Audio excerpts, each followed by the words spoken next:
Hello students, welcome back to Psycho with Ravi.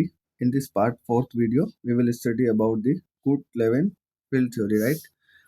लेविन्स की जो field theory है, ठीक है, उसके बारे में आज जो है हम डिस्कस करेंगे, ठीक है। सबसे पहले तो बात करते हैं, हम कूट लेविन की बात कर देते हैं कि लेविन कौन थे, ठीक है। तो अगर मैं लेविन के बारे में अगर आपको ज़्यादा बताऊं तो ये क्या थे, ये अमेरिकन साइकोलॉजिस्ट थे। कौन थे ये? अमेरिकन साइकोलॉजिस्ट थे। इसके अलावा अगर और भी बात करूं मैं तो इनको father of modern social psychology बोला जाता है।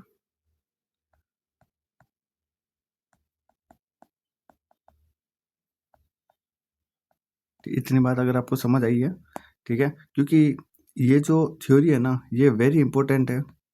पिछली बार भी इसमें से नेट में क्वेश्चंस आया था और एनवीएस केवीएस में हर बार इसमें से क्वेश्चंस आते हैं, ठीक है।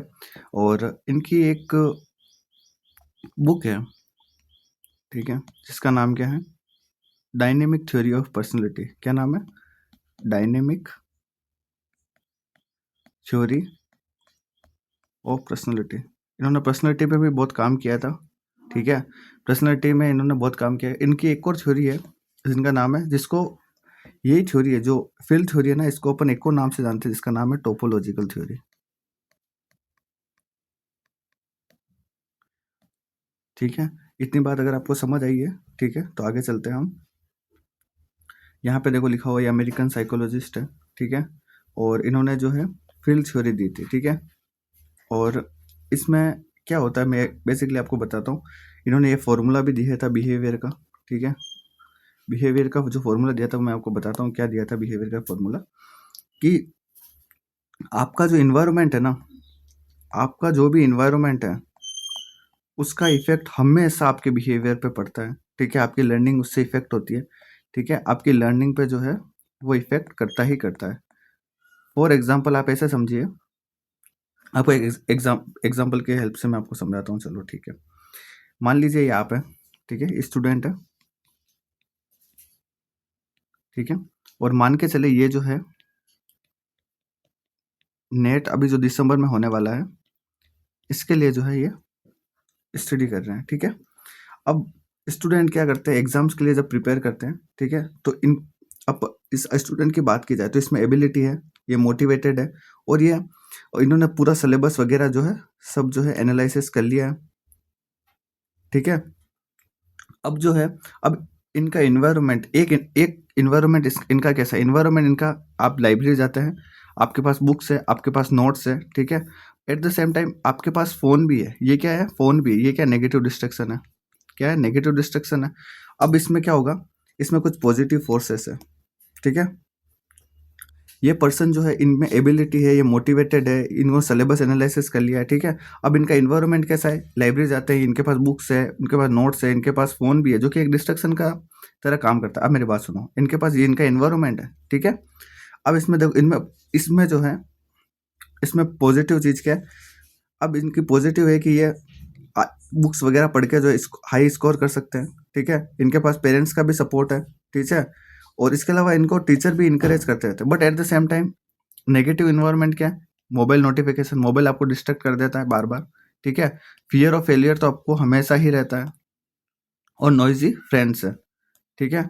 तो ये क्या है? ये सब क्या है? ये बैरियर्स है जो आपकी नेट जीआरएफ क्लियर करने से आपको रोकेंगे।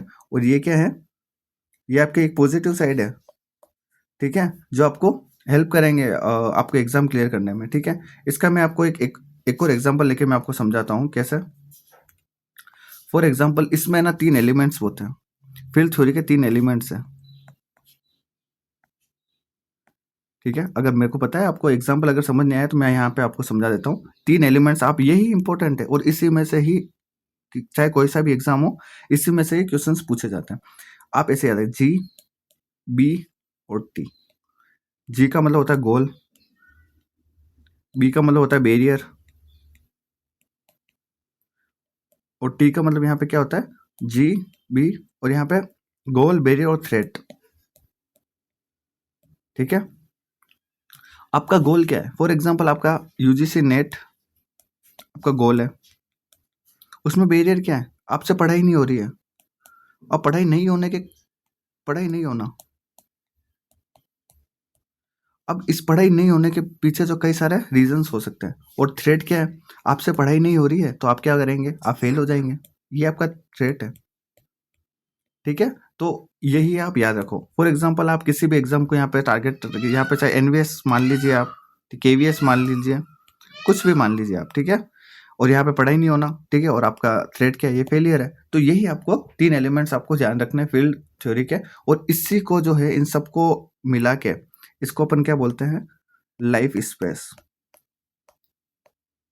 क्या बोलते हैं अपन, लाइफ स्पेस। ठीक है, इतनी बात आपको समझ आई। मैं आपको फिर बताता हूँ, कूट लेविन की जो थ्योरी है लर्निंग की, ये सबसे पहले इसको टोपोलॉजिकल थ्योरी भी बोलते हैं। ये अमेरिकन साइकोलॉजिस्ट है, इनको फादर ऑफ सोशल साइकोलॉजी बोला जाता है। इतनी बात आपको ध्यान रखनी, यही इंपॉर्टेंट है एग्जाम पर्सपेक्टिव से। इसके अलावा ये जो 3 एलिमेंट्स है, इसको आप थोड़ा सा ध्यान रखना। आप चाहे तो इसको थोड़ा सा समझ सकते हैं, ठीक है। जैसे कि फॉर एग्जाम्पल ये एग्जाम्पल जो मैंने आपको दिया, इसको अगर आप थोड़ा सा समझेंगे तो आपको, अगर इसको आप समझ के, अगर इसको समझे, इसको समझ के अगर आप इसको समझेंगे ना, तो आपको इजीली समझ आ जाएगा। ठीक है, तो आज के लिए इतना ही, मिलते हैं अपन नेक्स्ट वीडियो में।